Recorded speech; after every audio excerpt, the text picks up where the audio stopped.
Yun, na-mix na natin. Ngayon, lagyan na natin ng honey. Tansya-tansya na lang. At pipigaan natin ng lemon. Gusto natin pigaan para makuha natin yung buto.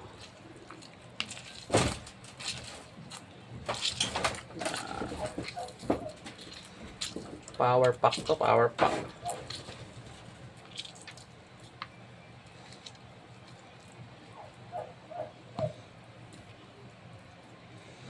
Hindi na tayo hindi na natin pakukuluan kasi baka mamatay yung enzyme. Tapos ito, panay fresh. Hindi siya dumaan sa heat.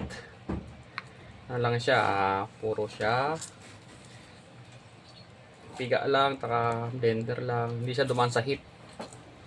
Hindi natin alam, baka napapatay yung enzyme sa heat kaya hindi tayo gagamit ng heat. Tayo lang tayo fresh.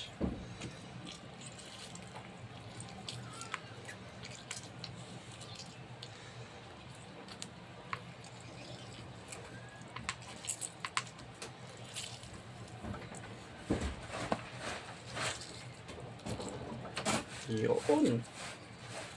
Pwede na para bigay sa ating mga alaga.